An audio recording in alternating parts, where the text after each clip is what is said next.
Good evening, everyone. How are we all doing? As I wait for people to hop in a bit. But how you doing, Dan? Good, thanks, buddy. How are you? It's been a while. It has been a while. So, the past few years, I've looked back to see when last time. I'm not quite sure when you was perhaps last time, but it does feel like a long time. I think it was last year, maybe even longer, to be honest. It definitely wasn't this year. No, it wasn't this year. I mean, time just goes so quickly nowadays. I think. 100%. Very nearly a whole year ago, 7th of October. Wow. Try not. Problem is, my memory's awful. So if we end up just talking about Milden Hall again, and that ends up being what we talked about last time, we're in a bit of trouble. Hey Dave, hey Nat, how you guys doing? Oh, hey guys. But yeah, mate, it's been a while. This is more like it's like a holiday for me, a bit of a social, because, to be honest, I left. So even since I last properly spoke to you, because we didn't really speak at the last show, I decided to leave the job I was in, and I'd been there just short of 8 years. So I got 7 weeks garden leave, and yeah, that was interesting. I always thought I'd do loads during that time. Did not a lot. Played PlayStation, slept. It was great. And then started a new job 4 week. Yeah. The end of my 4th week today, actually. Yeah. So I started on the Tuesday. So the day after the Glasgow show. Well, yeah, 2 days after the Glasgow show to give myself time to get back and get sorted. But to be honest, after that, I struggled a little bit. Just focus and just kind of managing stuff quite well. So I left like the WhatsApp groups and the Facebook groups just to be able to focus a little bit more on day-to-day kind of job, so to speak, and slowly getting more used to it. Still taking naps every day after work. So sometimes on the train, sometimes not, but it's slowly getting better. But how's stuff been for you anyway, mate? Like, because obviously I'm not in the groups and stuff now. Any weird happenings at the zoo or any weird happenings with yourself? What's been up? I'm not really active in most of the groups either, just because of. Because I think you end up spending I found I end up spending more time just looking in groups and seeing what's going on and not doing other things or whatever. So for me, it was like, I need to keep it to kind of a minimum kind of thing in terms of that, because it's not just invert groups. There's got work WhatsApp groups and all this and the other sort of thing. Suddenly you look at your phone and like, oh, there's over 1,000 messages that is not applicable to you, but you're like, what's all this? What's going on? Yeah, it's that FOMO, isn't it? And that was killing so much time. Like, yeah. So my first, so like normally on a Monday and Tuesday, I get back at 9 o'clock. Didn't actually work in the office today, but usually you get back about 9 o'clock, and then by the time you've sat down and stuff, you're knackered, but you're still like, I best just look through the groups. And then that was my evening. Like, and I don't mean that in a negative way at all, like, but that was all I had time to do. I'd look in the groups, then it was genuinely time for bed. So after doing that for a few days, well, I think it lasted a week or two, I was just like, I need to stop. I need to stop. I need to actually have a bit of time just to relax, I think, more than anything. So yeah, my mate obviously made that change then with myself. But no, it does. You don't realize how much time until you do it, I think. Yes. Yeah, just how much time you end up kind of just wasting, procrastinating, and doing nothing. Kind of thing. And then you get to that vicious cycle with yourself over it as well. I know I've certainly been there. Yeah. And be like, Yeah, oh, 100%, mate. I just spent an hour just sat here doing this. I could have been doing that or whatever. Yeah. Sort of thing. Yeah. So, but All good though, mate. All good. But yeah, I think we all go through that. Hey, Steve. Hey, Chris. Hopefully, Chris, I hope you managed to get your Facebook account back. Chris has been hacked Oh, on his Facebook, so I've been told by Alice. So hopefully he's managed to get it all sorted or can get it all sorted.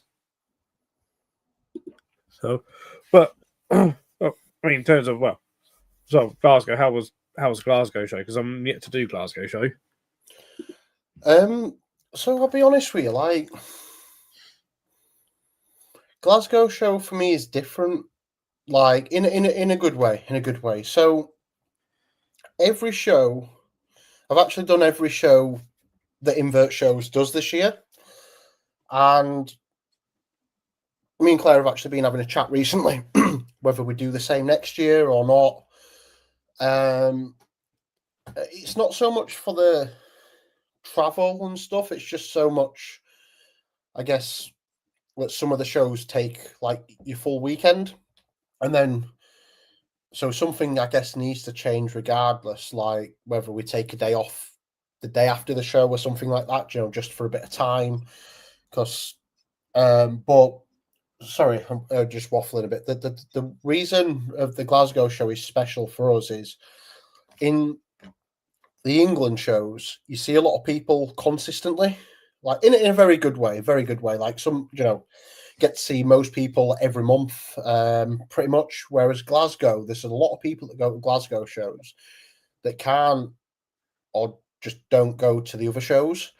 So you get to meet a lot of new people. There's a lot of traders up there that you don't get to see, and it just as silly as it sounds, you get that kind of buzz, nervous buzz, and excitement of it almost being like your first show again, because things are not familiar, people are not familiar.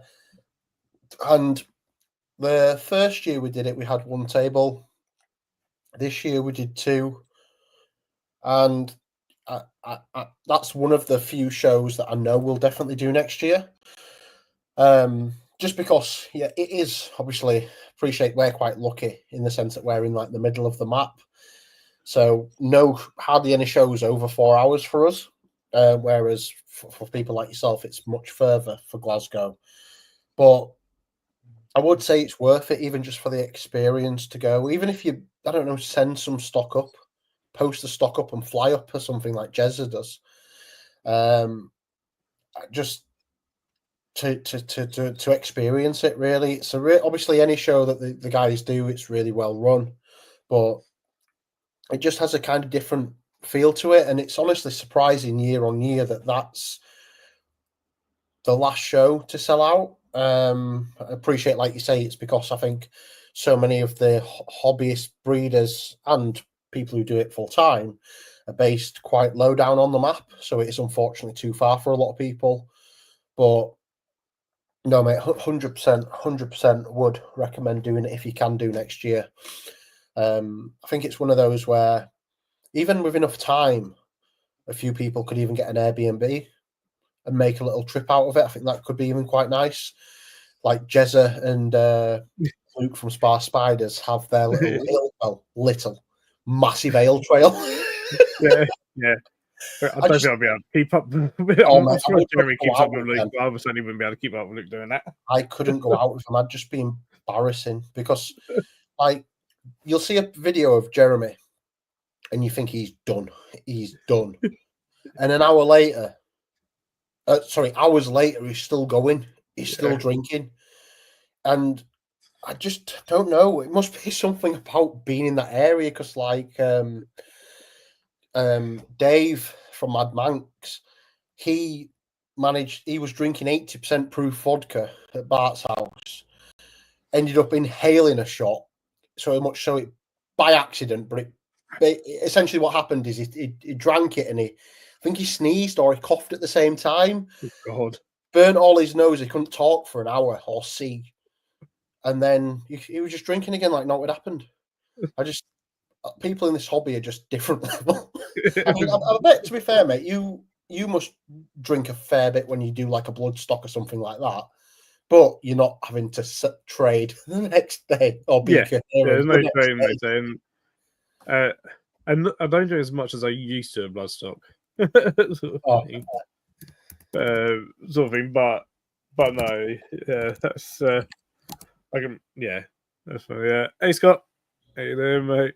Yeah, no, with the Glasgow, yeah, I do want to do the Glasgow one at some point because for me, it's not about, I wouldn't do it expecting to make, something for it to be incredibly profitable for me. It's more just to do it for the experience and be like showing what I sell to a different audience and stuff, and to make, and basically to do a bit of a holiday out of it, kind of thing. yeah, 100%. So we stayed the night before and the night of. We're even saying next year it might be better to do a little bit longer. I don't know, but yeah, I think yeah, it's just a nice little bit of escapism as well. I think even though people often see England and Scotland as like the same place, Glasgow for me, for some reason, or Scotland's always been like a bit of escapism. So I think that's where I go to in my head. So going off on a bit of a tangent, but I used to work for Vodafone, and they had an office up in Glasgow. And when me and my ex partner split up, I used to go there a lot just because I was on my own. If I didn't have the little one, so I'd go up there, stay up there for a few days and work, and then come back home. So I think because of that mental kind of break, it's a good time when you go there. I think that's always kind of resonated with me on that. But no, I think so. I'm really looking forward to that. Obviously, we've got Cov or Scotfest maybe next weekend. Coming up. Is it next? Is it? It's like a couple of weeks, isn't it? Well, yeah, the weekend after this. Yeah, Coming, yeah. It's like the 12th or something. And then we've got Milden Hall 2 weeks later, and then we've got the Southern one a few weeks later after that. So it's I just don't know at the moment. Maybe I get some inspiration as to what to dress up as, because that costume I had last year was crap. It was just too warm. I'm surprised you survived in that. No, I had to get rid of it after a bit, and I was just like, it was just a shame. So I think it was like 35 quid for like 2 or 3 hours. But no, what are you going as? You gonna do like a couples thing with Amy, or just free ball it? I mean, there's potential because we do now have some matching outfits that we got after the show on Saturday. Nice. Kind of unintentionally / intentionally at the same time, kind of thing. And then we're both like, "Oh no, we've got matching." Hey, Kesmian, how you doing? Oh, it's Kesmian. For me, it'll be a case of sieging because the whole week leading up to it is so busy for me because I'll be doing a 4-day display with my own inverts at work. Oh yeah, because you usually then bring them to the you had the room last year at Milden Hall with them. Oh, well, my dad does that with the reptiles. Yeah. So at work, I put on literally a Halloween invert. Oh, yes, display. No, you did like the themed tanks. You did last year, yes. And stuff. So, and I'll be doing that. Yeah, the Tuesday, Wednesday, Thursday, and Friday. Pack it all away Friday, and then get over to Mildenhall for the show on Saturday. You love it, mate. You love it. Yeah, look at Scott there. Come on, Phil, like that's work. You love it, mate. Oh, I love it. I absolutely love it. Honestly, I know it is hard work. I bet the hours are crap at times and whatnot, but you've got like the stereotypical animal lover's job with the zoo.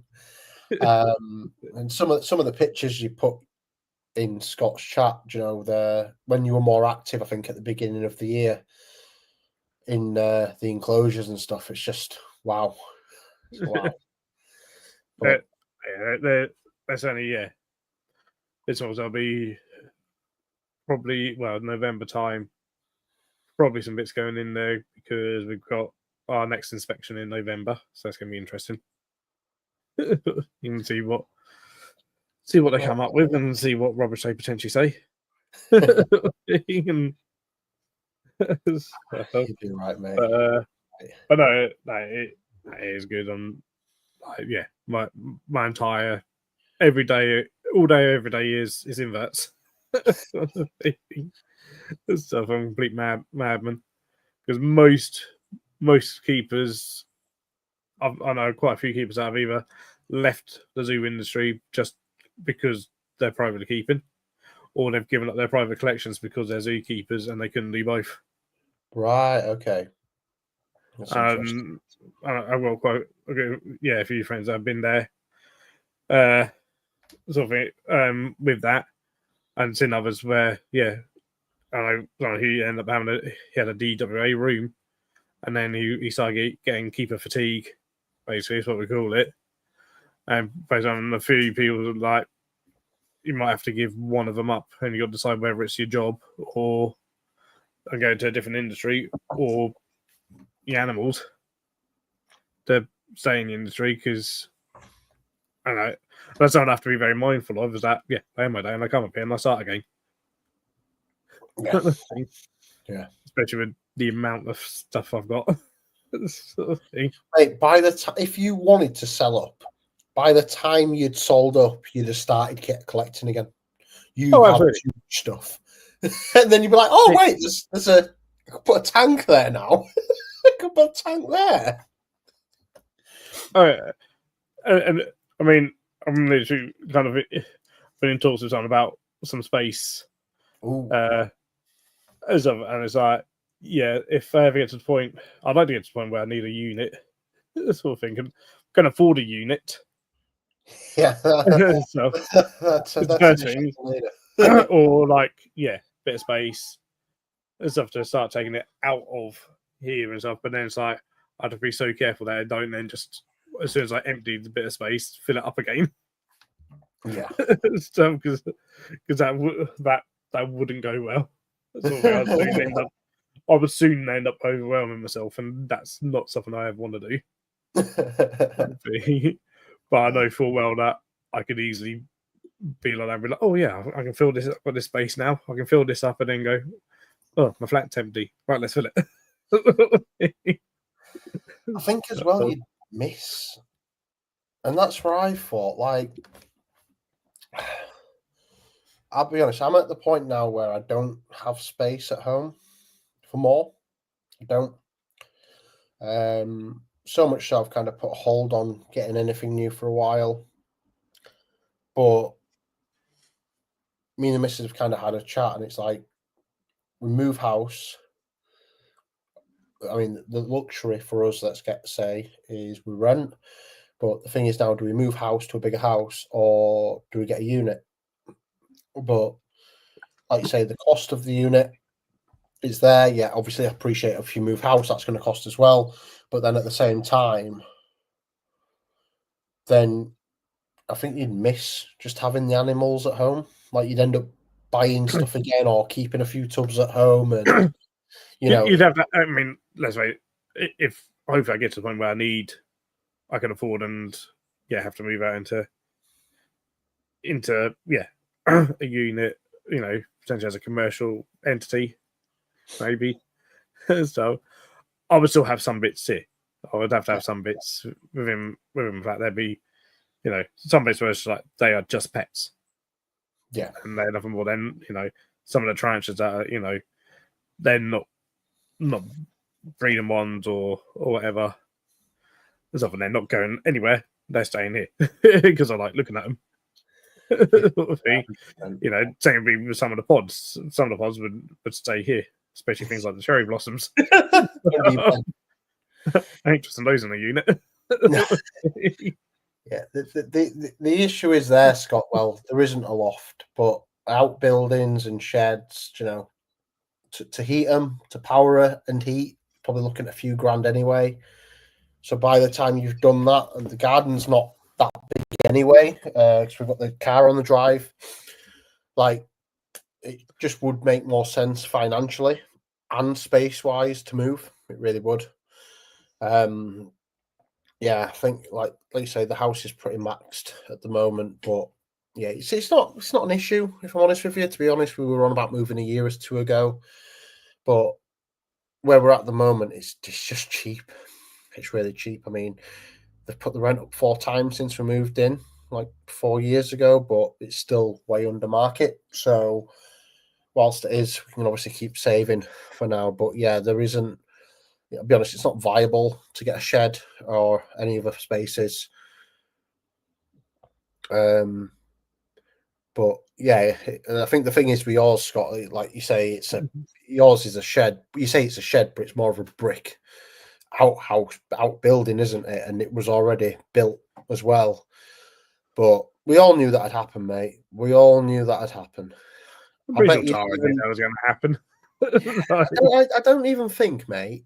I don't think that he ever kept everything in that shed. He didn't. He definitely kept stuff in the house from day one. Like, oh, this is more of an ornamental thing because it's out on display. We can use it as a lamp and all this stuff. However, he justified it. All right, sorry, Scott. Ooh, it's a double brick shed. Double brick shed. All right, mate. Sorry. But it's not like you say. It's not the worst issue to have, and if I'm honest, it's probably good and a good issue to have at the moment. It stops you just constantly, just go on then, just one more species, one more species, one more species. I mean, I've got 1, 2, 3, 4, 5, 6, 8 tubs of springtails. So 9 tubs of springtails, sorry, 9. And then I've got about 170 something things of isopods, and hardly anything is in a Braplast. I think I've got about half a dozen tubs about the size of a Braplast. Most is in like the WAM 11-litre tubs, 17 or 32s. So, yeah, granted, I probably could put stuff into smaller tubs or something like that, but I'm kind of happy that I've got to this issue at the point now I can just enjoy. Well, not enjoy keeping. I've always done that, but just not keep. Ooh, shiny! Ooh, shiny! Ooh, shiny! And now it takes a lot more effort to be like, right, something's got to go if I get something new. But it always changes, mate. It always changes. Eggland critters. I was got to say, yeah, that's too many, Dan. If you need rehoming, I do believe we're both going to cough show. I don't even like isopods. Just stare in the pot. Just stare in the pot. He loves it, Scott. He loves winding me up. It's his favourite thing to do. Loves it. Nice.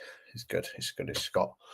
But no, mate. It's so yeah. I think, honestly speaking, next year we'll either do less shows or we'll have more time off after the shows, because I think that's the kind of thing at the moment. It's like the show fatigue. It's not that the show's on a Sunday and then you're done. It's the show's on a Sunday, and then if you go straight to work on a Monday, you're probably knackered all week. Whereas if you can have the Monday off at least, then it stops that. But also at the same time, I guess then you're losing probably half your holiday entitlement to shows. So swings and roundabouts. Yeah, that's where I'm very lucky that I have Mondays off anyway. Oh, my, wow. Every week. My days off are Sunday and Monday. So this is it then. No. So I get Saturday off to pack and prep. You don't? No. Something unless I book them off. kind of thing.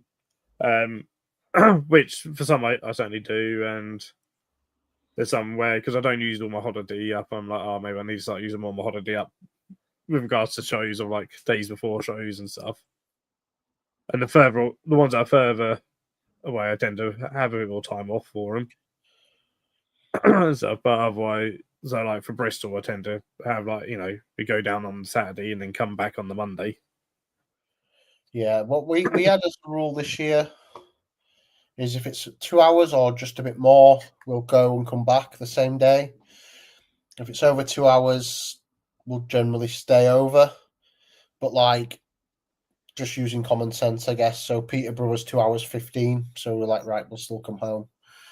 But I mean, it probably is doable driving back on the same day. But I just think then, you're going to be extra tired for work and stuff the next day. 'Cause I'll be honest, I'm not known for getting up early anyway.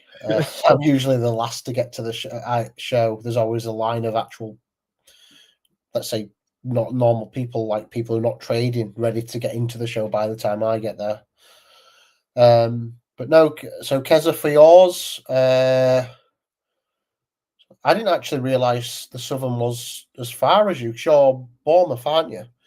So no, we'll definitely be staying the Saturday, and we'll stay the Sunday as well, because that's too much to do in one day or 2 days. To be fair, I mean, how far is the Southern one for you, Phil?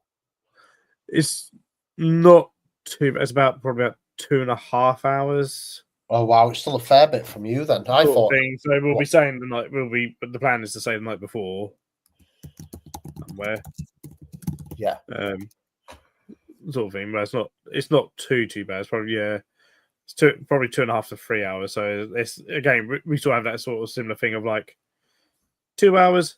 We don't need to stay over. Kind of thing. If we do, it's because we just want to be social and we've got the money. But over that now, it's like, okay, we'll say over one night. If it's things like Bristol, where it's sort of 3 to 4 hours, there's kind of like, we'll do at least 2 nights. Kind of thing. Yeah, I've just looked. It's just under 4 hours actually. 3 hours 52. It's not too bad actually. It's not too bad, but yeah, we'll do 2 days on that. It's not a show we've done before as well, if I'm honest with you. Although this is the first year we've done the proper circuit, shall we say? Last year was more of a what's available when it's available. But to be honest, I took for granted last year, even this year, how quickly the tables go, mate. Oh, insane. I remember getting the link as they came out, and for one of the shows, I can't remember which show, but there were like 28 tables. And I was like, I've got this link maybe an hour after, or so after. I'm sorry, I've gone on to link maybe an hour after they've been released. But yeah, so you got to be early on them. And I'll be honest, that's part of the reason I just got one table for everyone, because I was just like, it's call it how it is. It's a lot of money when you're booking 12 shows in one go or something. It was, so. But that's also something we've discussed for next year, maybe. Like, maybe just book certain shows that don't sell out as quick and then book the other ones after. I don't know yet. We'll see. There's always ways and means around stuff. But, I mean, yeah, a lot of them, because it was only really Scotland and Southampton that didn't sell out on that day. What was it in the end? Wow. And there was a whole bunch of us, because a lot of us traders were at another show when they got released. There's a whole bunch of us traders standing outside whilst the other show was open, all trying to book tables. That's brilliant. Because everyone started going like, they're selling quickly. They're selling quickly. We were like, okay, shit. So there's no signal in here. It was like, yeah. So a lot of us end up outside, frantically trying to book tables and being like, what can we afford? Kind of thing. Although I did see after my panic that they do actually do the PayPal paying free. So that maybe something happening. That came in very, very handy. Yeah. Well, it's hey, bug group. Oh, Mr. Simon. His lateral legal name, I believe, Si. So he gets a bit spicy if you call him Simon. That's to the fun of being his friend, I guess. But no, it's I honestly, don't worry, I'm not expecting an invite again. I'm not inviting myself now, but honestly, Milden Hall was different last year.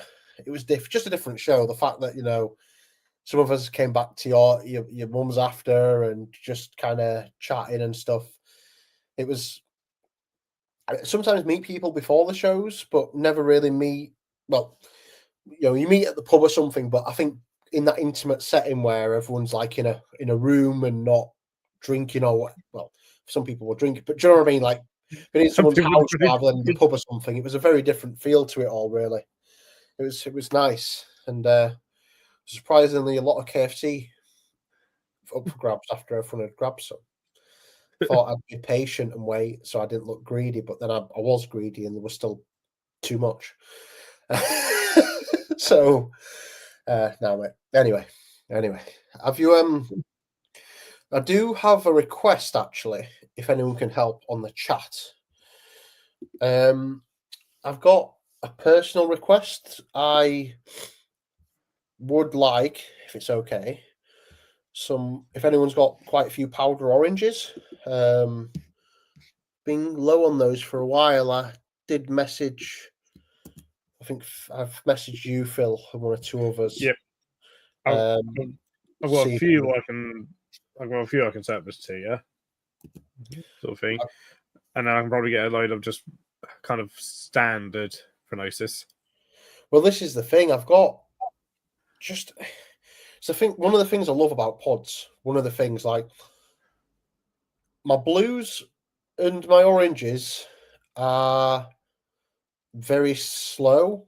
I don't know why. Yet everything is kept the same. I was asking for orange. All right, so that's a gingerous comment, is it? About right? Okay, I'm going to say I wasn't asking for blueies or asking for oranges. Okay. He went that route, did he? Ha ha ha! Scott did it funny. I love Scott.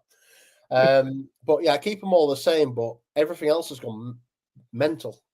Yet the oranges seem to be taking ages. It's surprisingly, it's the growth on them that seems to be slower. So I'm wondering if I just need some new blood on them. I know some people say new blood's not important. Some people do, but I do think there's a lot to that. I think there is myself, because eventually, everything needs something new getting into it every now and then. Yeah, 100%. And I think that's maybe the issue, and that's probably why my rainbow mix does so well, because that originally was different color. Obviously, well, not obviously, but I've just put the different colors together. So they all were very fresh genetics. So it's no wonder they've gone better than anything else I've got powder wise. And then the second request, if possible, this is not in my wheelhouse, but one of my friends from school, he's actually set up his own business doing digital marketing for websites. He did it for a few years for like a company, and then he was like, I might as well just do this for myself. Him and his business partner, I've been speaking to him recently about a few things, and his business partner is really called Wayne. He's really into tarantulas and jumping spiders and ants as well. I always think it's funny when you find someone else randomly that's into like the same kind of hobby as we are, because we always think it's super niche. But he's looking for, as I've just put in the chat, a P. I'm going to butcher this name. Regius white Bahamas. Regis. Yeah, it's also pronounced like that, Phil. Yes.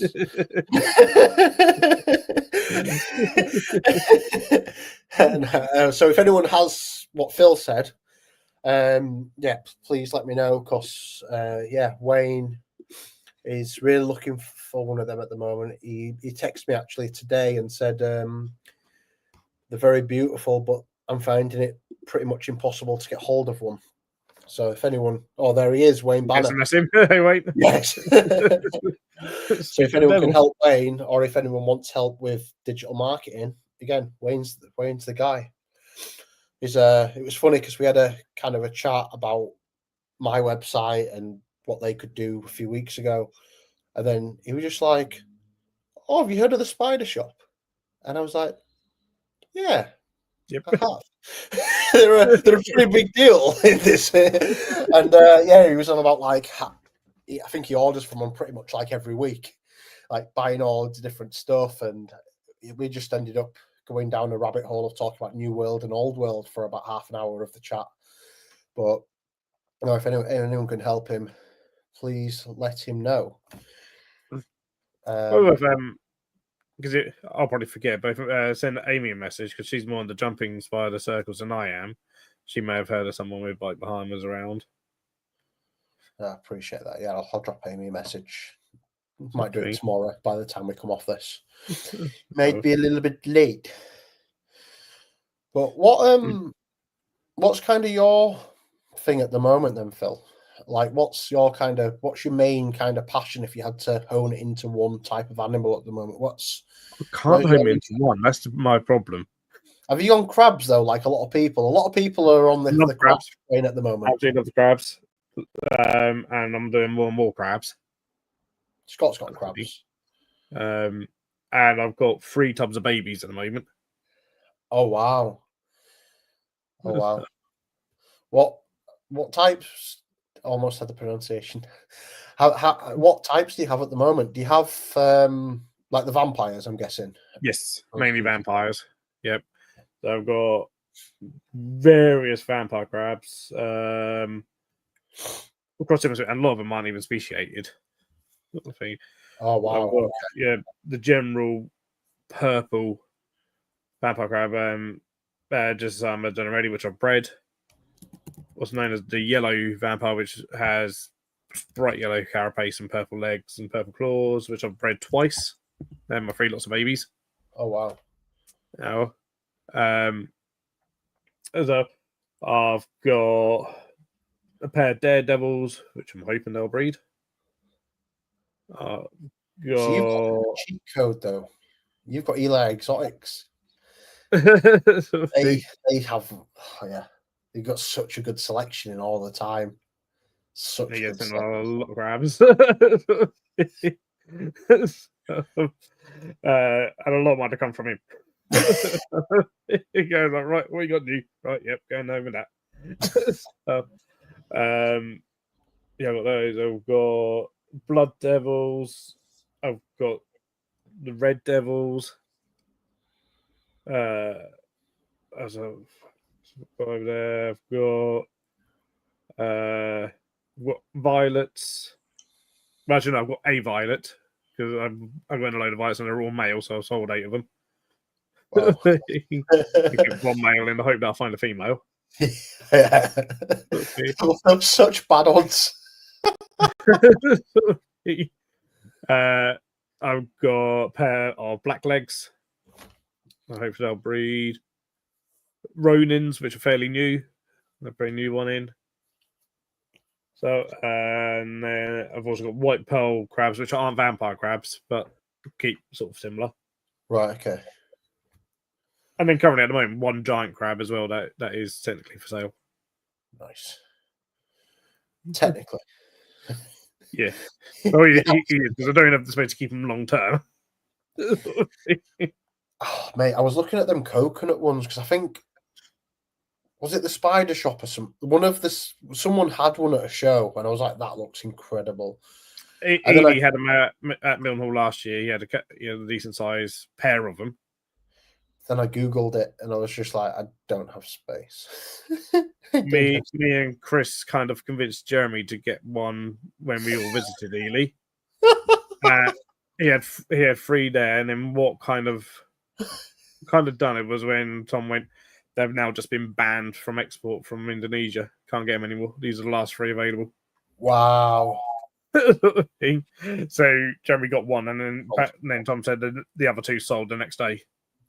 And it was like, unless anyone opens up the trade of them again, that's How come they've been banned then? Are the numbers just dwindling, or too many being exported? But they're being exported for the food market. I don't say it's no surprise, to be fair, is it? They're massive. They are massive.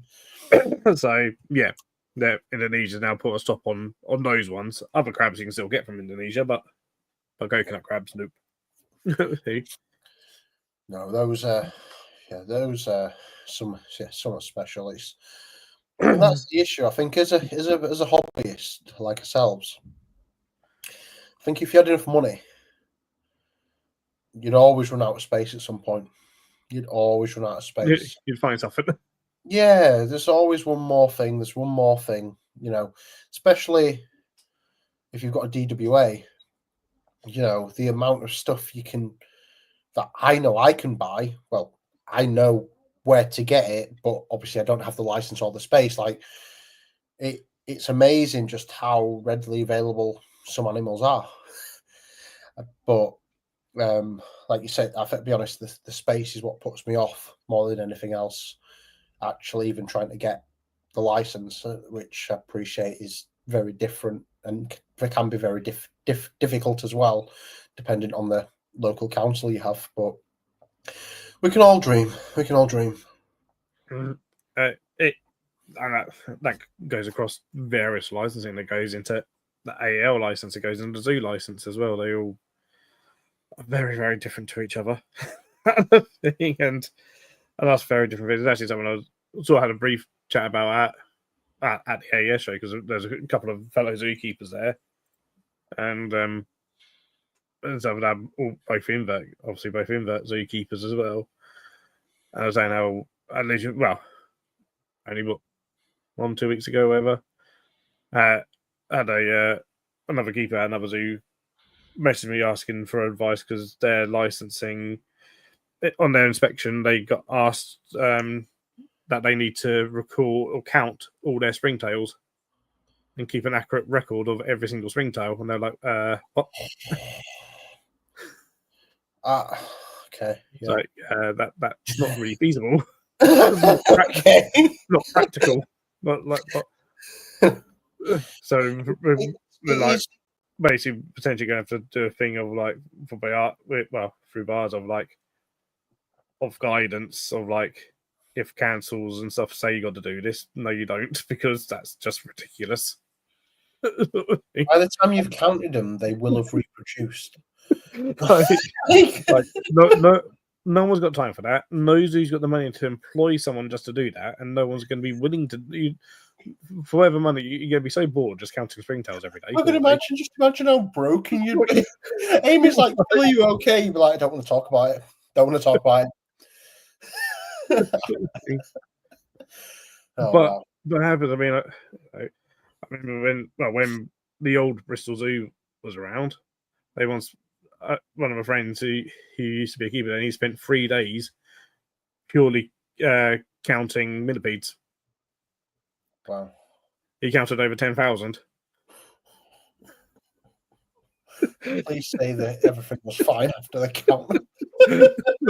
It took him 3 days doing nothing but that. It was like, damn. It's amazing because, like, obviously rules can change as well. Like years ago now, pet shop near me, one of my friends was the manager there. He then decided to leave. Another girl who'd worked there for years, she became the manager. And then when the shop advised they were going to close, she bought a lot of the stock and then moved it to another location and then applied for a license, and she'd never got a license. And she thought, it was pretty simple, just saying, look, I was the manager at this pet shop. We've done everything the same. They actually bought the enclosures from the old pet shop and stuff. And I'll be honest, I don't know, obviously, the technical reason why, but yeah, she couldn't get it sorted. But yeah, it was an interesting one. But Wayne's Clan of Critters has said, you're going to the Piazza conferences, Phil? Hopefully, we'll be down. I've seen Rogue's been announced, so hopefully I can get to Rogue. Which is at Chester Zoo next year.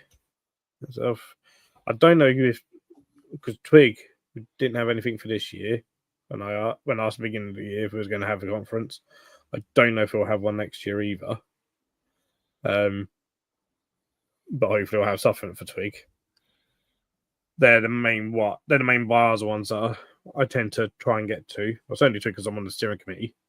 So it's good for me to attend that one as I'm part of the committee for it. Yeah.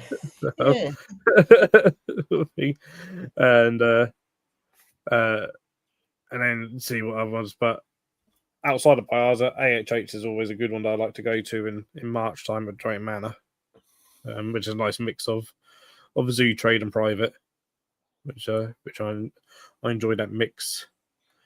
And if my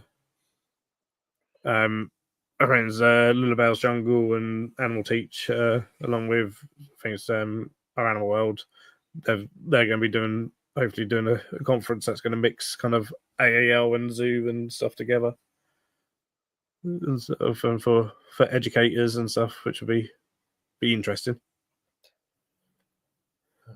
I think it's a conference. You never know what ones. Sometimes all sorts of ones that come up, or little workshops that come up sometimes, and even outback ones. Seasons before. Totally off topic, before she was just rub Vicks into an area that was irritated by New World hairs, and it's completely sorted. Okay. One for you to try next time, Phil. Nice. Yeah. Next time we get haired by something.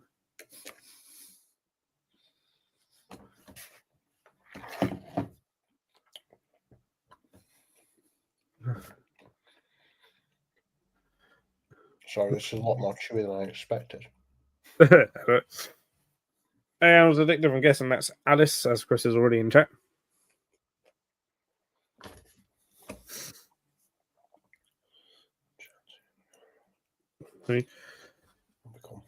See, Wayne's got YouTube. So go on, Phil. Right then, yeah, certainly don't. Yeah, if you can get to, if you get to rule, and then certainly if we do anything with Twig, perhaps you might be able to get something to come down along with Adam from Highland, because he's part of the committee as well for Twig. So that's the guy who spent like 3 days counting millipedes at Bristol Zoo. That's not enough to make you interested. What will be? I need to mention, I really proud of him because I started him off on this journey, and he recently done a whole presentation an online presentation to EASA conference, which is the European Association of Zoos and Aquaria, which he done a whole presentation on breeding the husbandry of medicinal leeches. That's interesting. That's really interesting, though. Our native ones as well. I always mean this is part of the issue doing trading at shows, and you probably know who this is. There's always a medicinal leech seller, Steve, and he always sells them all before I go and look, and then I'm always disappointed every show. I'm like, oh, he's got none left. But I never learn and go at the beginning of the show. Oh yeah, I'll wait, and then there's never any left. But I think it's a bit of a weird reason, if I'm honest with you. So I've got a thing called thalassemia. So my body makes too many red blood cells, but they're quite small. So every 8 weeks from the doctors, I get a pint of blood taken. And like if a normal person had a blood taken, they'd probably feel a bit tired after, or like a bit lethargic. I genuinely feel great. I feel amazing after. Actually gives me energy. But I was thinking interim, get some leeches for that. But then I found out I think the drink is 10 to 30 mil, maybe not even 30 mil. No, it's a lot lower. I think it's about 10 mil, and they only feed once every 3 months or something. I was like, I'm gonna need a lot of leeches. Well, when I kept leeches, it'd be like once every 4 to 6 months I'd feed them. Yeah, that's the only thing. I think I'd need too many to make it viable to do it. But very interesting animals. Even if you don't need it for the medicinal reason, just for keeping them anyway. I think they're very interesting. Yeah, I get them, and I fed them very much the zoo way of getting a sausage skin and filling it with blood. Oh, okay. I didn't feed them on myself. It was the You was ahead of your time. And now Suze are actually doing the sausage with the food in, and you're like, Well, but these were doing that over 20 years ago. oh wow. It's always been the way in any zoo that's had leeches. Leeches that are like, especially things like the buffalo leeches, which get massive. I wasn't sure if with that leech, I honestly thought with zoos they'd just put them on something dead, if I'm honest with you. But then I guess you don't know why it's died and all that kind of stuff. So it could be. It's just easier sometimes to just get sausage skin and fill it with blood. Yeah. It's sometimes easier. Yeah, liver. Yeah. They've actually found vegan liver a couple of times as well. Actually, That's cool. They'd feed on that. It'd make the water go absolutely horrible. So after the fed, I'd take them out of their enclosure, put them in basically in a bra plus full of water. Another thing for feeding, so it's easier just to dispose of and clean up afterwards. So, but they're fantastic things. Really, really interesting. Very interesting. You gotta make sure they can't get out because they are escape artists. I'm guessing if they get out, would they just dry up anyway? Yeah. Not that obviously you want them to get out, but you know. Yeah, you just don't want that happening. No. Hey, Philip. Hey, Phil. So what's next on Phil's list? What's next? There's always a big purchase coming. Big purchase, not really necessarily a big purchase on my list. At the moment, it's all looking at things for Halloween displays and stuff this time of year. So my biggest purchase I'm thinking of is like one of the big coffin enclosures from Exotic Enclosures. Honestly, because that look cool in Halloween. I don't know what else to stick it up here, but you buy the enclosure and it's like Wayne's World, isn't it, Phil? Build it and they will come. That's it. Build the enclosure and get the enclosure, and then worry about where I'm going to stick it afterwards, and actually worry about what I'm going to stick in it afterwards as well. Just get the enclosure first, and then like, right, what do I stick in here? Oh, your situation's worse than mine, isn't it? You're in a flat, aren't you? Yeah, I'm a 1-bedroom flat. Yeah, so you've probably got as many animals as me, or maybe more. But yeah, but although you've got a lot of different types, I've only got 3 that are in a Viv.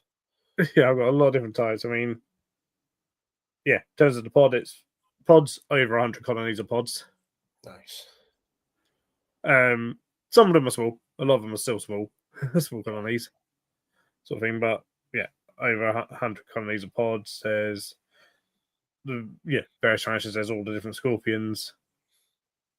Which, I mean, in terms of just scorpion babies, I've probably got over 100 scorpion babies at the moment, but they're tiny. Are they found together whilst they're small then? Or are you still separate? It depends on species. Right, okay. The ones you've got, okay, together, or no? The newest sort of babies are still coming off mum's back, and they're taking about 2 weeks to come off her back. They seem to be doing okay together so far, which is good. Okay. That's an issue others, for tomorrow. There's some way it's like they just got to separate straight away because otherwise they'll just annihilate each other. Oh, right, okay. So there's various scorpions. I'm always on the lookout for scorpions and stuff. Always want scorpions. They're one of my loves as well. Yeah, nowadays, got all the various tubs of crabs, sort of thing. Some enclosures of crabs. I mean, that's where a coffin enclosure would look sick with vampire crabs. I have a coffin of vampire crabs, and there's a video of that on the channel, me doing that. Though they have destroyed it a little bit, but it's I think scorpions. The guy who's got me with scorpions probably gets everyone. Tim. Tim Baxter's like every day on Facebook, like ooh. But every time I'm like, ooh, that's probably I'm not allowed that one. Oh no, that one's his license. It's always the coolest ones, isn't it? It's always the coolest, like looking ones. You can almost tell it's dangerous just by looking at it. But no, he's doing some amazing work with them, which is really cool to see. And it takes in quite a few rescues as well, which I think is really nice. I think actually he took one in today or maybe last week. There was one the other day that NCRW posted that someone bought a plant from a supermarket and it came with a scorpion. I'm going to go buy some plants tomorrow from the supermarket. But I was like, someone in Hull as well. So I was like, tip, scorpion for you. A beautiful Euscorpius Italicus. I was like, oh, damn it. Why do I never get the free scorpion in a plant? It's just like a modern day version of the cereal, isn't it, with the toys? So, when I have a little tiny school that someone I can't remember now what they found it in, and it was tiny. It's growing up a little bit, and it's like a little Euscorpius of some sort, and they found it in like some fruit or whatever, and brought it to the zoo, and I was like, yeah, I'll take it. Did have one a couple of years ago. No, it's probably more than that actually. Someone rang up the zoo, saying they'd just got back. Well, they'd been back from Cyprus got back from Cyprus like a week beforehand, and they've just found a scorpion running around their bedroom. And it was sort of thing. And I thought, we've called it up. Are you able to sort of collect it? And I was like, so I was made aware. I was like, they agreed I could go and sort of get this scorpion. I was like, they ain't got a clue what it is. Apart from that, it's a scorpion. This could be anything, what is this? And they worked in a school and took it into their school to show everyone. And then when I looked at it, I was like, this could be a dangerous one. Wow. I guess you don't know, do you? If you don't know, I guess you don't. And it's like, when I said like, at the time I wasn't 100% sure on the species, but I was like, judging by the pedipalps and everything, I was like, this could be potentially a dangerous one. Like, you're very lucky, especially, they found it in their bedroom.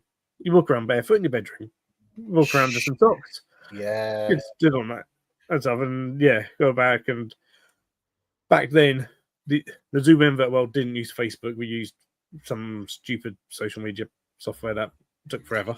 You're on MySpace, weren't you, Phil? You're on MySpace. No, it was something even worse than that. I can't even remember what it was called. I think it was called Ning or something. It was something weird. But must digress, you definitely had a MySpace, and you definitely had a good selection of music on your little music player back in the day. Oh, I had a MySpace back in the day, yeah.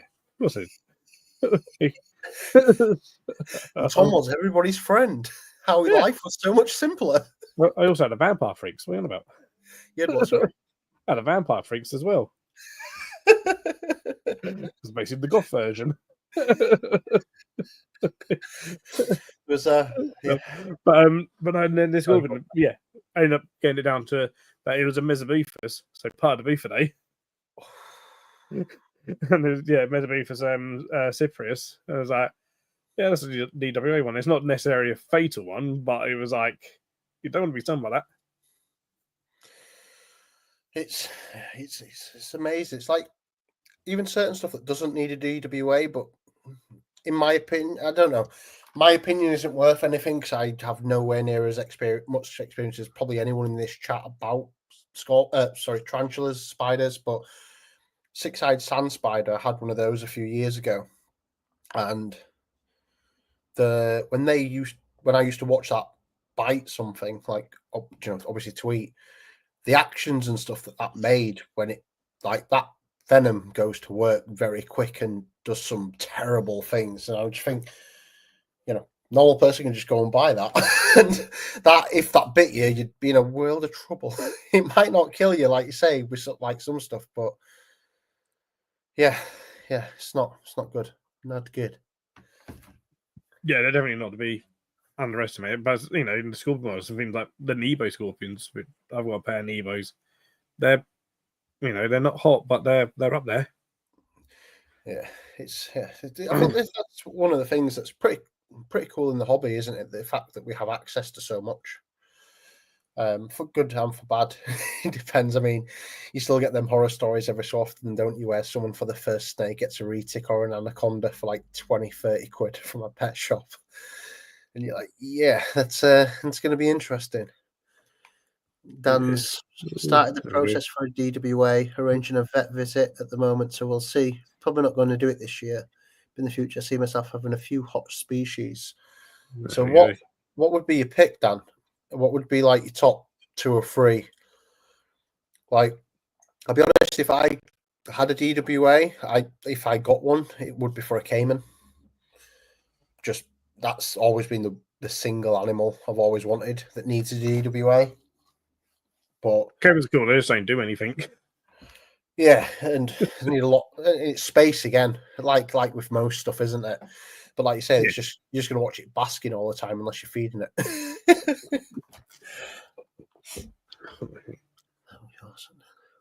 There we go. Yeah. Dream animal caiman, but like a couple of scorpions.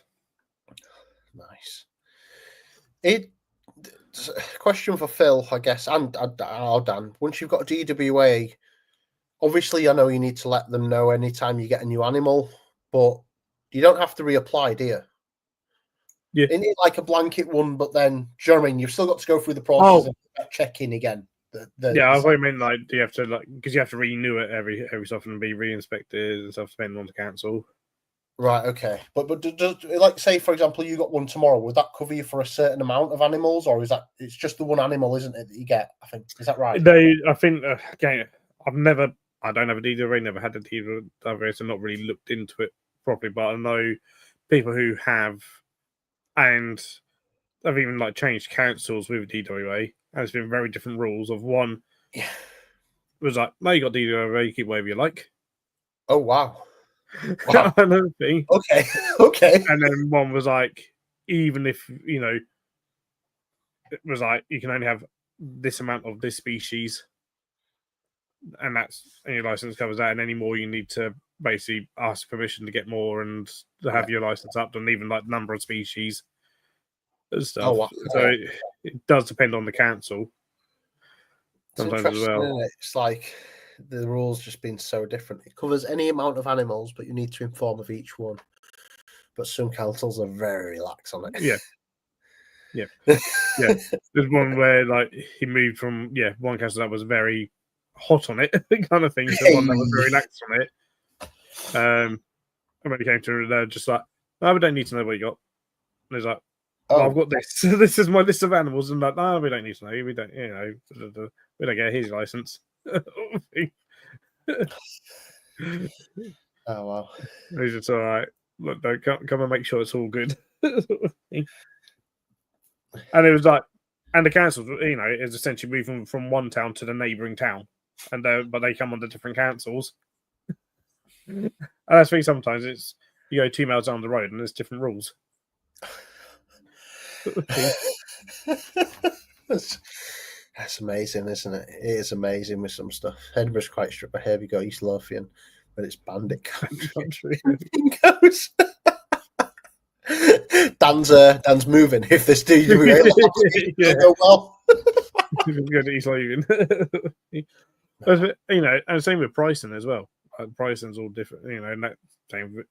All right. The AAL as well. When I had Ludabells on, we were chatting about the animals activities license. So hers was like over $1,000 or whatever. But if she went 2 miles down the road or something, it was like 300 quid. It's very, but this is not to get too political with it, but I think this then creates issues, doesn't it? Because when the rules are not clear, this is where the confusion comes a lot of the time, and this is where, people then start to have incidents. I remember when Tiger King was going around, and people are, oh, you don't need one if this, and like, you do, but then they start looking for an answer online, find 10 different answers, and just pick the one that they like is the easiest option, I think, a lot of the time. But anywho, I've got a tank to send you a picture of, actually. The Balfouri communal that we got. There's 9 Balfouris in it. The Claire did like a Nightmare on Elm Street theme in it, and it's just webbing up now. Because to be fair, it is a 3x2x2 Viv, so it did take a while, but you lost a lot of space, with the background and the flooring and stuff. But it's just getting to that point now where it's like you put the light on and you can actually see webs and stuff going over stuff. So but the reason I mentioned this is it took her months to do that how she wanted it. So I don't know how you managed to do the amount you do. and, and do them to such a good standard when for a lot of people like that, it just take bloody ages to do it. Well, I haven't really done a full-on tank build in ages. I need to do another one at some point because it takes ages. Yeah. DW is a scam. Decided on no background. That's interesting. It's very interesting. Pretty much like most animal legislation as well, often. And then Dangerous Wild Animals has said, Dan, how much is it for you? Because it's £1,200 in Nottingham. Yeah. And then there's some councils where it's like a couple hundred. Yeah, I was going to say, I thought it was a few hundred quid. But it all depends on the council. It's interesting. They just charge what they want, seemingly. Just see if you pay for it. But yeah, it's interesting.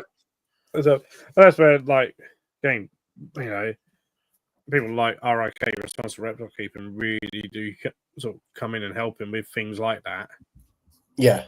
Like, I know they've helped out a few people when it comes to licensing based things, or things that where perhaps councils have been a bit too hard on things, and then go involved and be like, actually, no, this is what the legislation is, kind of thing. So, a real, even though they're called Responsible Reptile Keeping, they're across the board on everything. Right. Okay. And stuff, because if the antis manage to stop reptiles, they'll come for inverts as well at some point. So, yeah, you do see it every now and then. I mean, was it the RSPCA put out? Was it a couple of years ago? A thing saying that tarantulas were impossible to keep in captivity.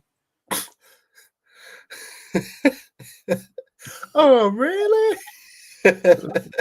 Stuff, and so it was basically anti-tarantula keeping type thing, and like trying to make out that, like, they're far more dangerous than what they are and stuff. But of course, people that are outside that believe it. Yeah, of course. And I think that's the thing, isn't it? The scaremongering, and like it puts a lot of people off the hobby as well, for exactly like you say, for the wrong reasons. Because people have those misconceptions or negative kind of thoughts based on, like you say, what they've read in a news article. That's often written by people like you say. That's where I think certainly. I mean, in terms of invert hobby, the past 5 years it is grown massively. Yeah. Absolutely, it has grown massively in the past 5-6 years, sort of thing. With there being more and more shows every year, good attendance at most of them. Yeah, thousands, some of them. So, and it's a growing thing. More and more shops getting inverts in and expanding their invert selections and stuff. So it's becoming a more normalized hobby, which is a good thing. Has its negatives, but the more normal it's seen, and actually the more protection we get. I'm still surprised, honestly, mate, when going to like a pet shop I've never been before, and they have like different like custodian substrate and stuff like that, and I'm like, oh, I'll get some of that because you can never have enough. But I'm like surprised still when I see it, because I don't think we're quite at the norm yet, but like nearly, I think every pet shop around me sells ice pods, which wasn't the case even probably 6-9 months ago. Like I say, it makes the hobby more accessible to people. But I think, like you said, I bet so many people go into them pet shops with I'm scared of spiders, come out with a spider, because they've had a proper conversation with a proper keeper, found out that this thing isn't scary and it's not going to get to the size of a dinner plate, depending on what you get. But yeah, it's brilliant, and I think that's honestly one of the best things about the shows, and I think that's one of the. I really love the Bugs for Kids table as well at the invert shows because so many parents, especially at Glasgow, for example. Again, I think this helps to go to show that it's that hub for different keepers from the rest. And maybe a lot of people and a lot of parents are like going to them shows for like, okay, you want a bug, let's just call them bugs or whatever. Let's go to this show and find out what you should keep. And I think the fact of the matter is, this hobby, people are not like, oh yeah, you should buy this off us because of this. They're actually there to try and inform people. And quite a few people, for example, at the Glasgow show, but also other shows, you say, look, you're probably better off going to that table because they'll probably give you some for a small donation, or they have a different selection of different things. And I think that table has quickly grown into, such a cornerstone of the shows, which it's again making the hobby accessible to everyone. And I think that's another great thing about inverts as a whole is the fact that with reptiles, often most, not all, but most, you need a certain amount of money to get the reptiles, for the right care, the lights, the heat, all this kind of stuff. Whereas a lot of the inverts that we keep, fine at room temperature. I mean, yes, there are changes. Like, I'll be honest, I flicked on my heat cable for my pods last week, but they'd be fine without it. But I just prefer having it on for them. But no, it's. I think that I love that table. And, sorry, and it's inverts. A lot of inverts suit the modern lifestyle a lot more. In that, it's the same as reptiles, but certainly there's. I love reptiles. Reptiles are my first sort of thing before inverts. So, but the thing, with reptiles, if I was to keep a reptile privately nowadays up here, I'd probably be looking in, depending on the reptile, anywhere between £500 to £1,000 or more for the setup. Yes. Brand new. So buying everything brand new and stuff, but that's a lot of money. 100%. Whereas certainly with like the pods, hell, the top of dairy cows, so, and it can just be a storage tub. You can make a nice enclosure in a storage tub, sort of thing, or you can have a £10 glass enclosure or something, and have a really interactive, for me, a really interactive sort of animal on display and stuff for not a lot of money. Yeah, 100%, 100%. And I think that, like you say, this hobby is almost as expensive as you want to make it. Yeah. Like you say, you could keep a spider, a tarantula in a little tub, or you could keep it in an Exoterra with the lights and this and this and this, and spend hundreds if you want. And that, like for example, the Balfours I was just on about then, they were kept in a tub before that, probably no happier than being in this massive Viv. If anything, probably preferred being in a smaller tub. But you do certain things because you want to do it, and I think that's one of the great things about the hobby as well. It's the fact it's quite cheap to get into, but the fact there's no one way of keeping things also makes it very. There's very so many right ways. yeah. So, which is fantastic. And that, I mean, really, one of the things like with the whole crabs thing, so many people get sometimes put off with like the vampire crabs because they think they have to keep them in big, elaborate paludariums and stuff that are super expensive and all that the other. And most of mine, the vast majority of mine, are just in tubs. Right. Okay.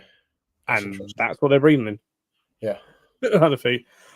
And it's actually the ones that I've put in bigger, sort of bigger, more elaborate enclosures don't do as well as the ones I've got in tubs. Mate, even like you say, pods. I'll be honest, I'm a little bit lazy with some of them because I've got so many. So part of the reason I'll keep them in 11-litre tubs is because you can put more of everything in it.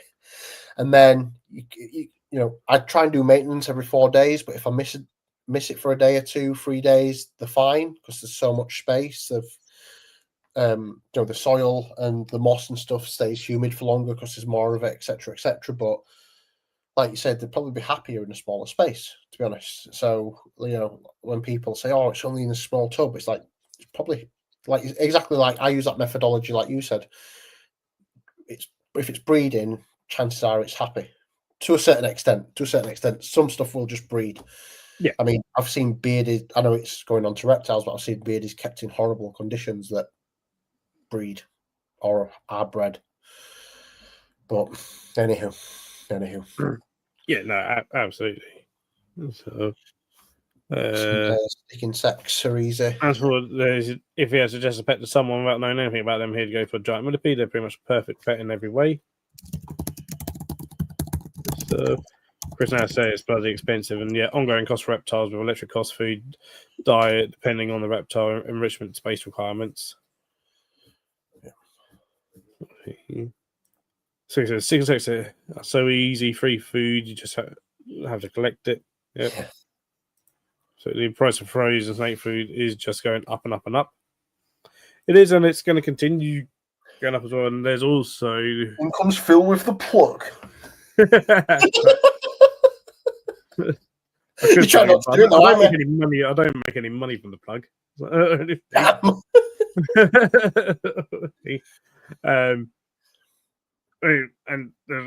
there is also is that every few years, DEFRA come this close to completely banning the frozen rodent market. But that affects so much as well, because so many people I'm friends with, they get their frozen from exotic bird shops.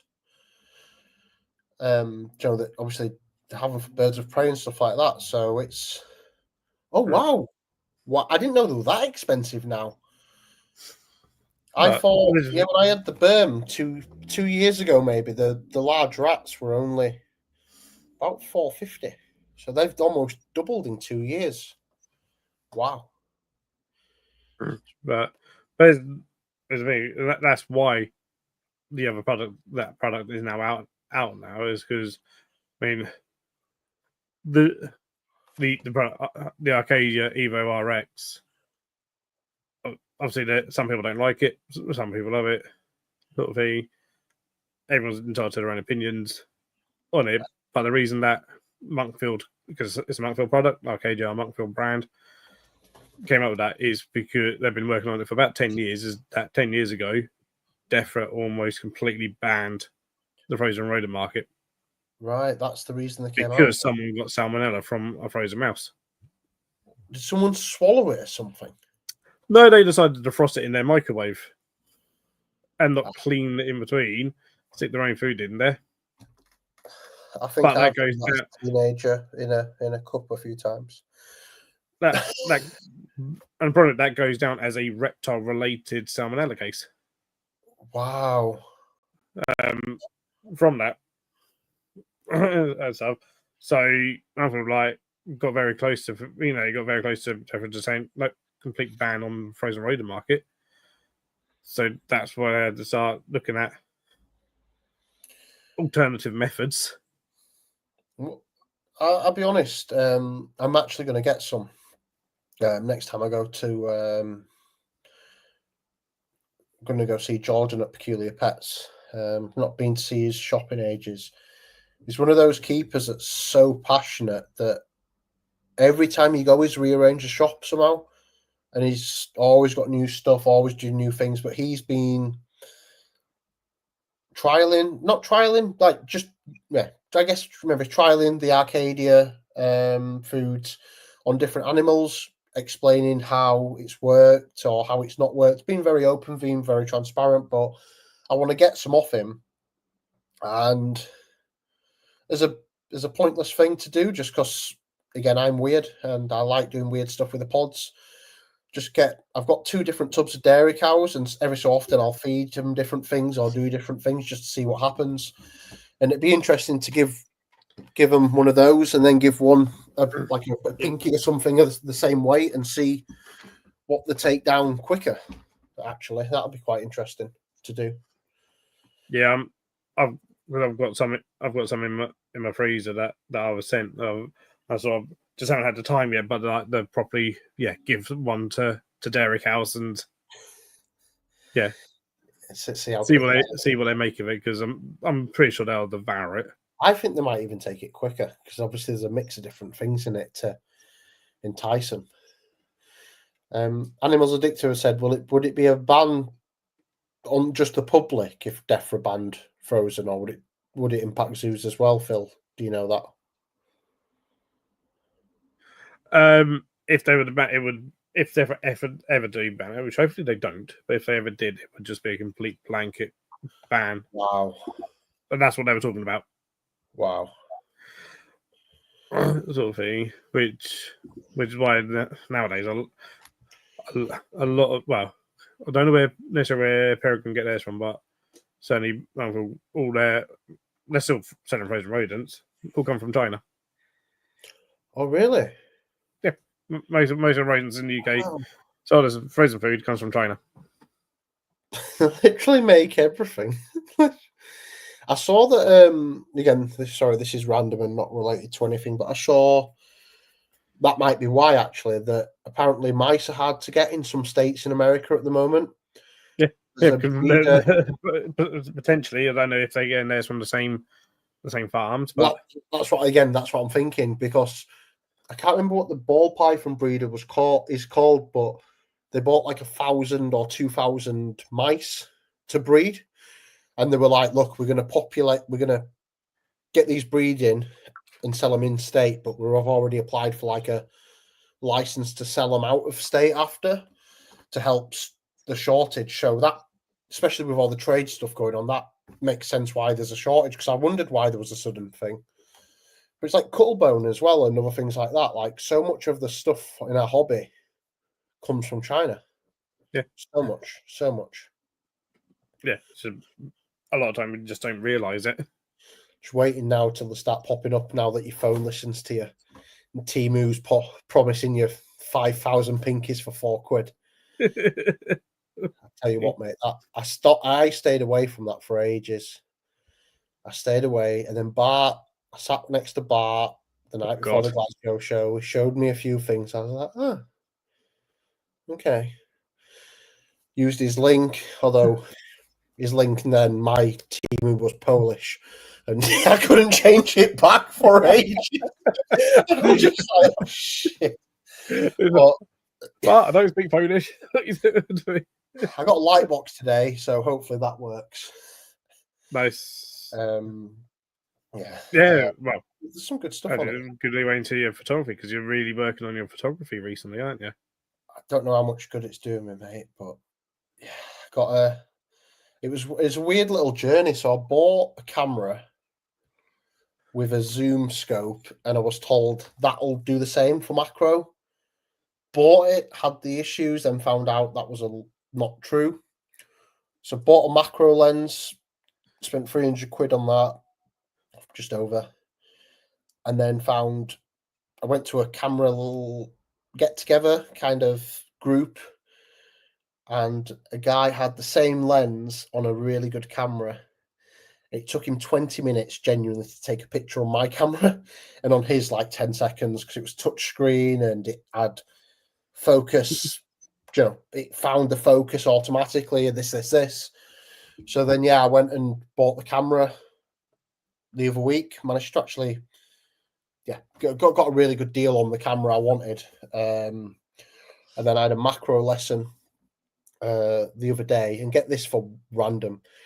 I've managed to find a person who specializes in macro photography for insects, and he lives 4 miles away from where I work.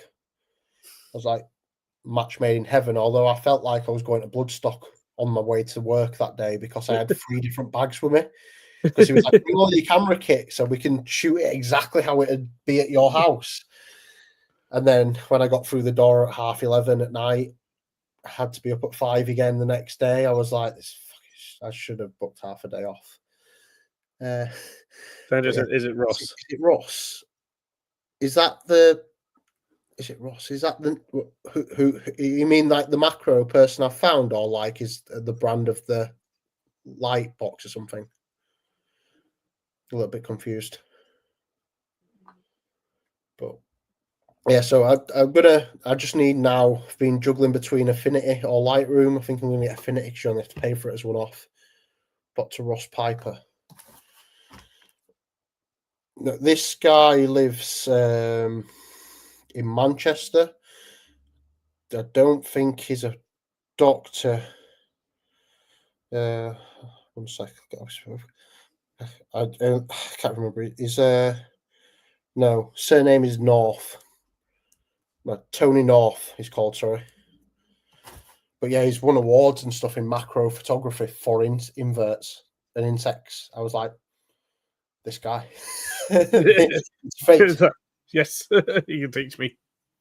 Well, then I took loads of pictures and didn't realize I didn't change my ISO setting. So I posted some pictures of some springtails up on the weekend, but they're a bit hazy.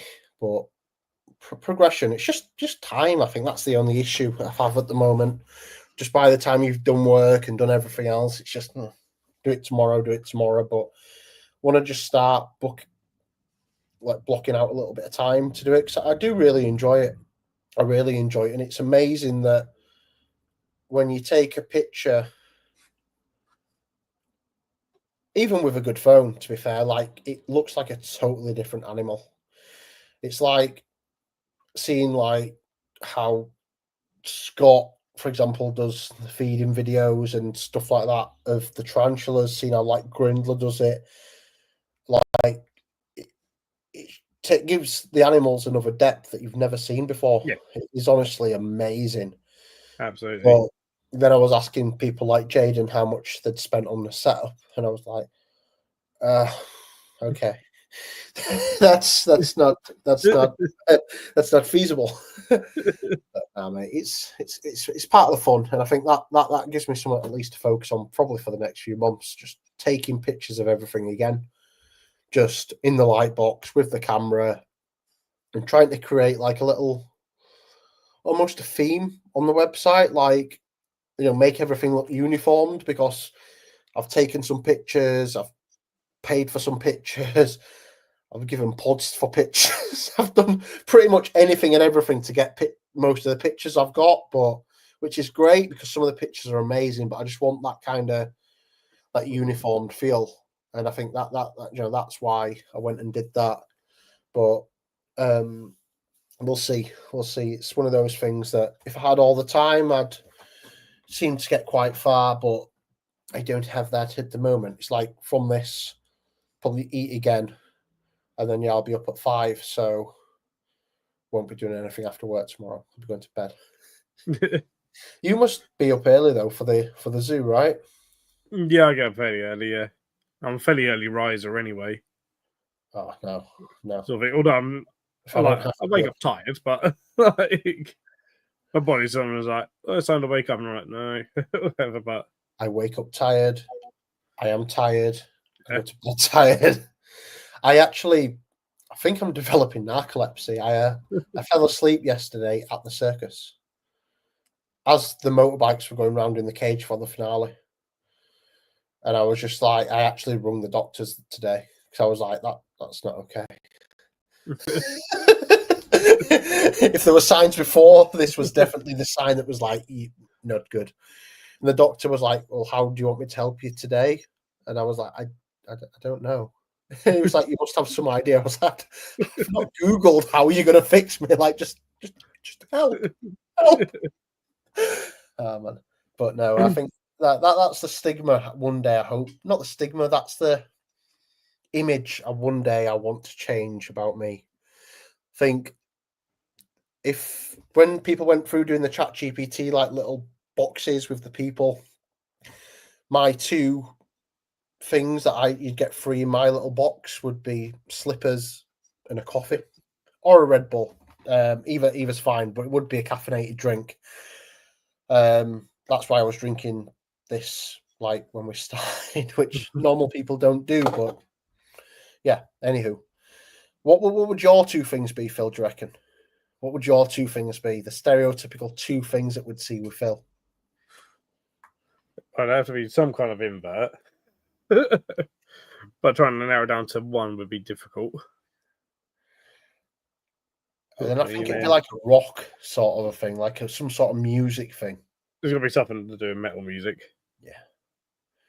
So a few years ago, I would have said drumsticks, but it's been a long time since I've picked up drumsticks. Do you reckon you can still play though? Like, do you reckon it's like riding a bike sort of thing?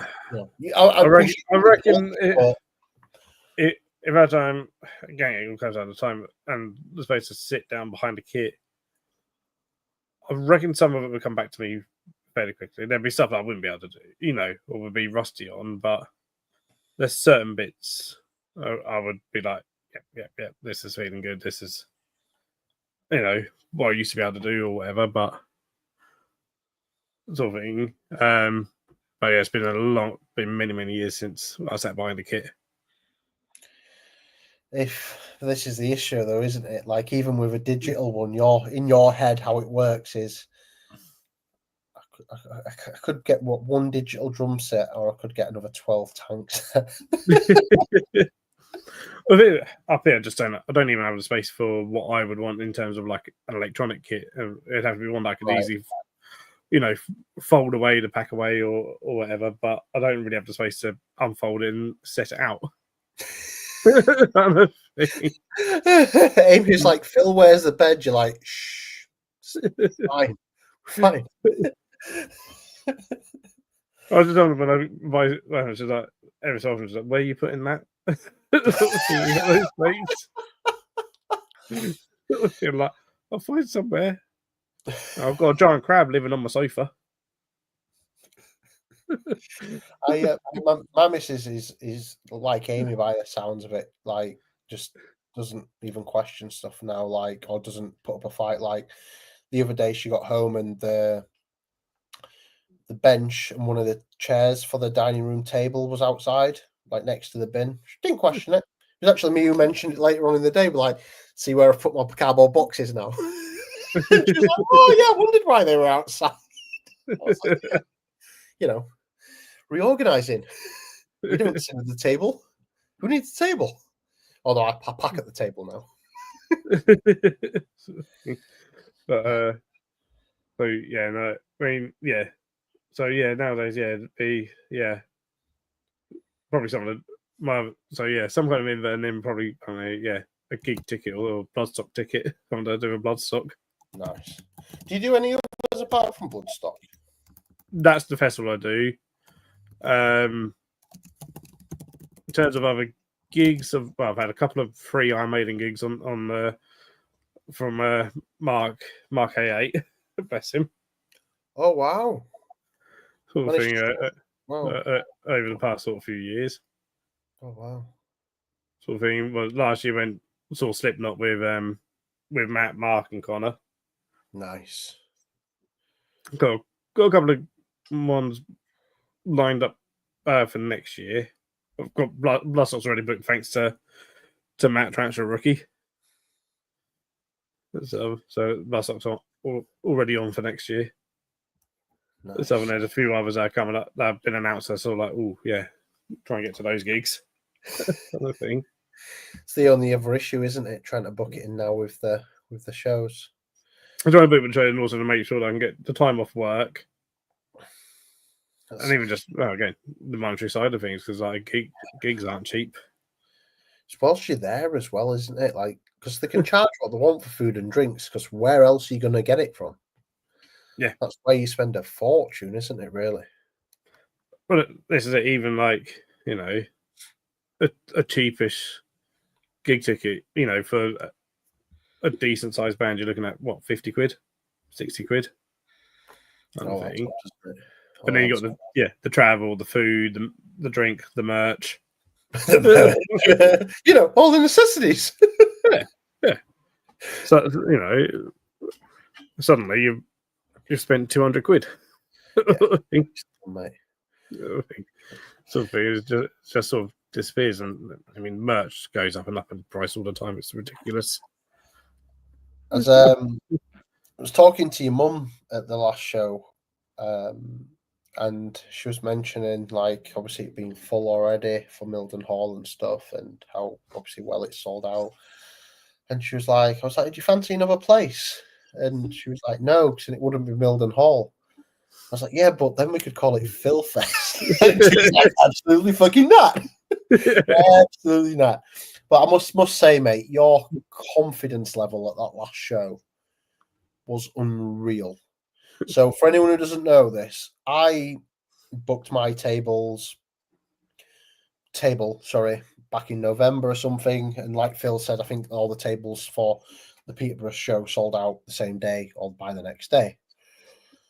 And the day before the show, Phil got in touch with, I think, Luke and Lee and said, look, anyone cancelled? Any tables free? They're like, oh, no one's cancelled. There's no tables free.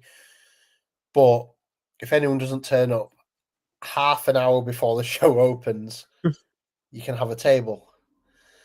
And Phil, by the time I got there, Phil was outside, and I was like, "Oh, so you got a table?" And he was like, "No, all the stock's still in the car. I'm just, biding some time." And I was like, "Nah." And then saw Phil whizzing past half an hour to go.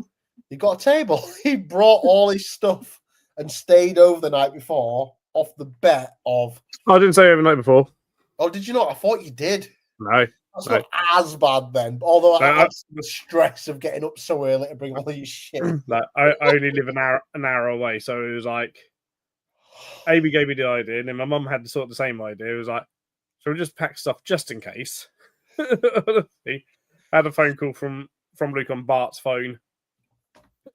He was like, "Can you bring stuff just in case? We're pretty sure someone's not going to turn up, but I can't let you have tables until like potentially 10:30, maybe even just before 11."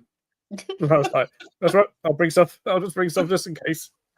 Feels like that's all the confidence I need. And then got it was like, we're 90% sure they're not turning up, but we're going to give them the chance, sort of thing. So it was just sort of like, right round. That's why you were waiting at the door, really, wasn't it? You were when they were gonna turn up, you were gonna be like, "It's not on today, guys." Yeah, what are you doing here? Yeah, you not heard the news. And then when they got sort of close to half 10, I was like, right, they're not turning up. We know they're not turning up. Let me just load the trolley now ready for Luke or Lee just to go for it. Sort of thing. I still need to get one of those, what you've got, but I couldn't find one deep enough, the festival trolleys. But I think now is like the prime time because all the festivals are done. So they're probably on clearance at places.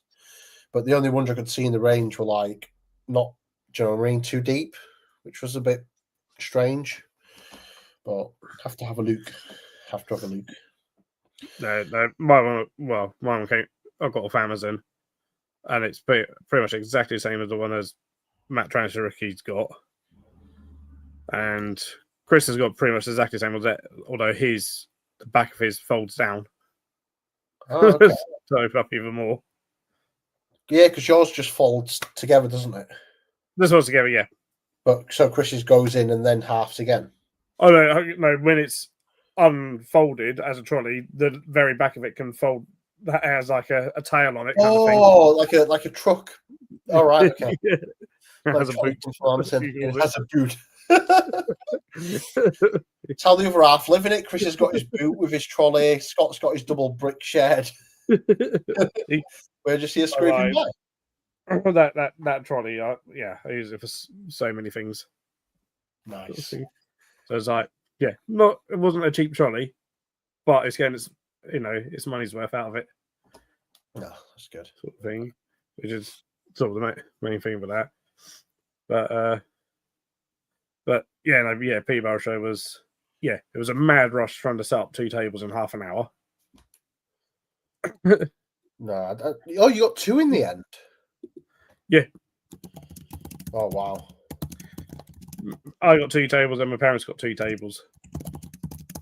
Oh, I didn't know your mum had actually. I didn't know they've got tables. I was just speaking to your mum at one point during the show. Although you're obviously discussing other stuff. To be fair, I can sit in it like a carriage.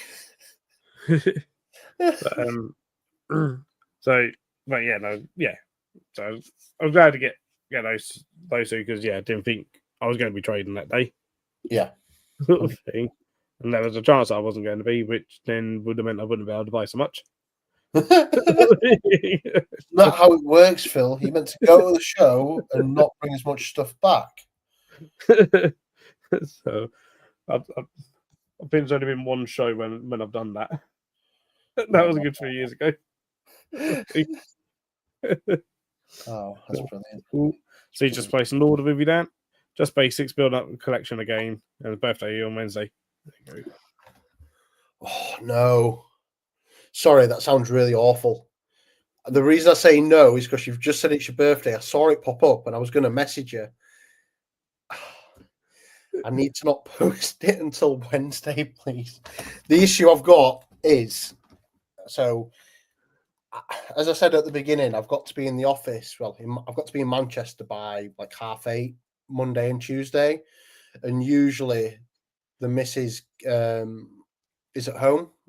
She works from home, but her laptop isn't working. So she has to go in the office tomorrow.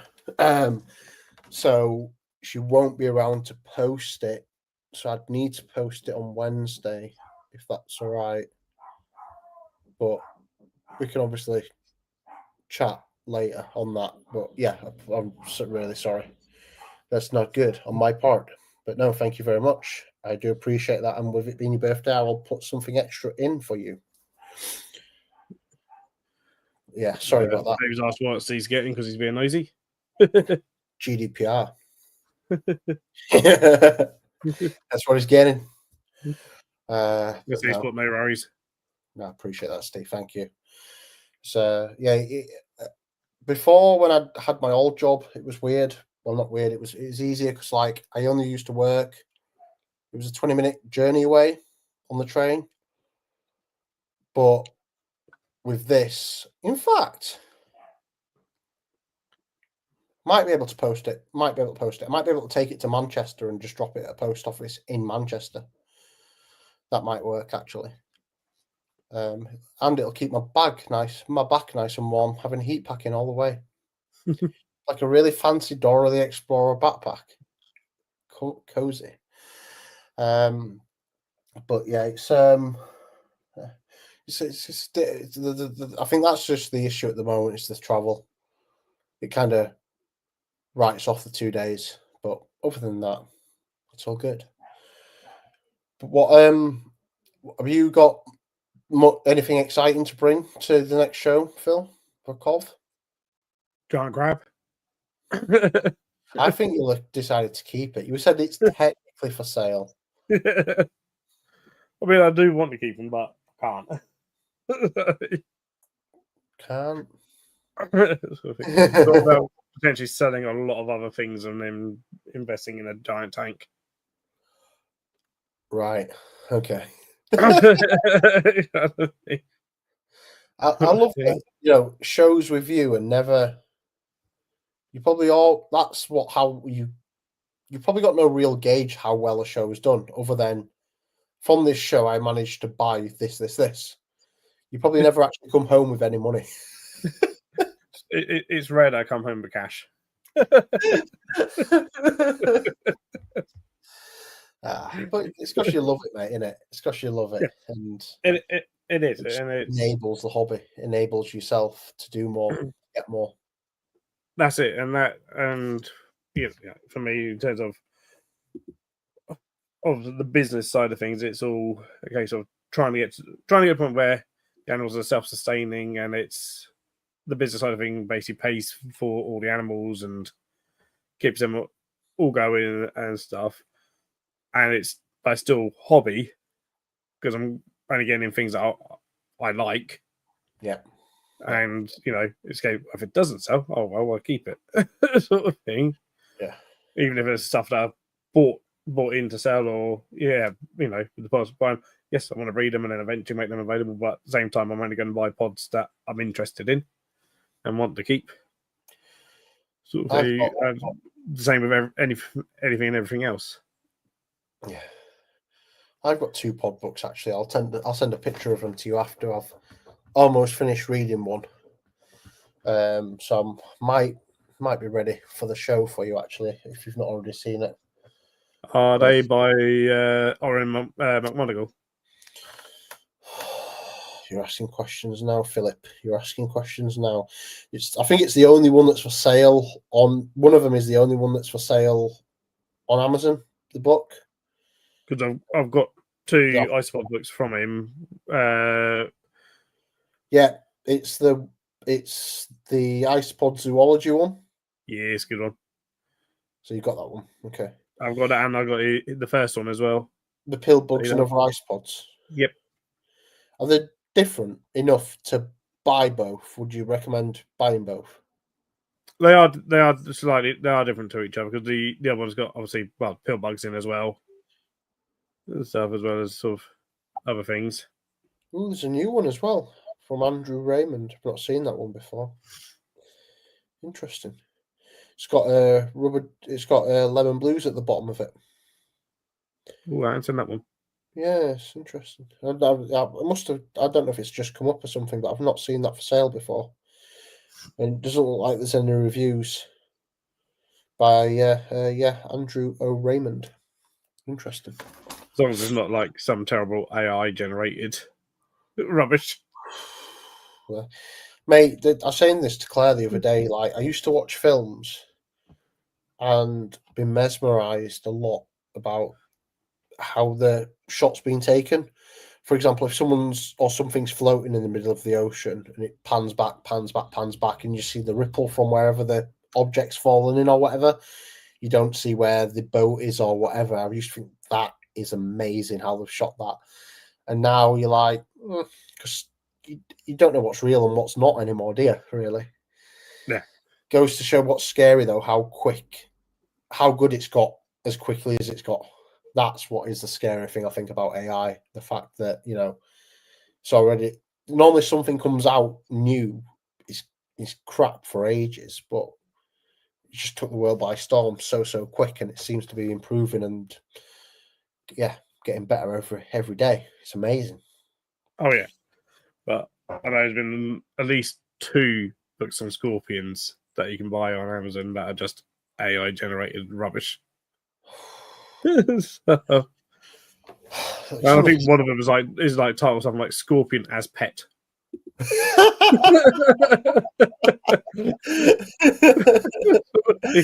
How did this not get caught? Any point? And like, I mean, I don't know if that's one that we saw, or the one that Tim saw, and was like, "What the hell was this thing?" But like, it started talking about scorpions and their factories and stuff. You got to set up their factories like this. I'm like, what is this on about? Oh, that's brilliant. I just sort of like, yeah, it doesn't cost. You kind of laugh at it because it's like, oh, it only costs like £1 or £2. That's not a lot of money, but it's like, but actually, if a lot of people are buying that, yes, that's then actually a lot of money being spent, but also they're getting absolute rubbish. And that's the thing, isn't it? Let's say, for example, you've got even yourself, for example, like you might have someone who's friends but doesn't know how much you know, and might think, "Oh, I'll get Phil a scorpion book. He's into that kind of stuff." And luckily for someone like yourself, or unluckily, you'll read a few pages like this is shit and get rid of it. But some people will just imprint it, won't they, and be like, "Oh, right, so Scorpion needs an 8-foot tank. Interesting." Yeah. That sort of stuff. And it's like, I can imagine there must be some out there that are on some AI rubbish on isopods within a book or whatever. Or at least if there's not, they probably will be because of the fact that they're becoming more and more popular. Yeah, 100%. It's like, again, though, it's interesting how just normalized it's become. Like, so many people do. I've got a friend who does stocks and shares, and he takes his information from a website called AI Invest. And exactly as it sounds, it's by an AI that gives financial trading advice. God. But anywho. Hey, well, it's actually just gone past 10 o'clock, and I tend to end around 10ish, sort of thing. And I know you got work tomorrow, and I've got work tomorrow. Yes, Sort of thing. But it's been fantastic having you on. it's been nice. Appreciate you having me So we'll on. have to make it sooner than a year. We're in 11 months, mate. We'll do it just before the PM show next year. It was a bit annoying, to be honest, that I couldn't, not annoying, but like frustrating that I couldn't join last time. And then I looked like I just pied you and Josh off because I was about, so up until this week, I've had to get 2 trains to work, 2 trains back. And I was just about to get on the second train when I got a notification because obviously I'm subscribed. It went, oh, Phil's gone live. I was like, oh, great. Joined it, started interacting. Then we went through a tunnel, and I was like, oh, shit. Went through another tunnel. I was like, I'll have to leave this now. And then by the time I got home, I was just like, no chance. There's no chance I'm joining it. All good. It was all good. Yeah, I mean, well, that way it was just a bit of a general sort of chat thing. But yeah, Josh had to come on sort of earlier in the day. And I was like, oh yeah, and then obviously done that announcement about the Wild Court side of things. So I was like, oh, that'll be an interesting topic whilst it's hot kind of thing. Hot off the press. So, but no, it's been going there. So yeah, next show will be at Cov next. Yep. Yes, sir. So literally a couple of weeks' time. It's under 2 weeks. Yeah, Cov and then Mildenhall. Yeah, 2 weeks. 2 weeks. Be nice. So, but cheers for hopping on. Cheers everyone in chat for watching, especially if you've been watching from the beginning. They've been absolutely fantastic. I will have a video out this week. I didn't last week because I didn't get around to it.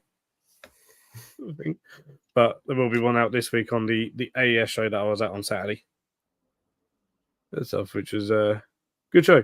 It's a good show. It's the longest running show as well in the UK. Oh wow! It's been going since 1939. Wow. Yeah. That is amazing. Wow. Yeah. And it's only ever stopped twice. And it was like, for the war, World War II, and for COVID. It's the only times it's been stopped. It's not gone on. That is an amazing track record, mate. That is. Otherwise, it's a show that's been going since 1939, which is insane to think about. Unreal. Cool. Until anyway, and we'll play out the outro video. All right. Bye, everyone. Bye, everyone. Thank you. Bye-bye.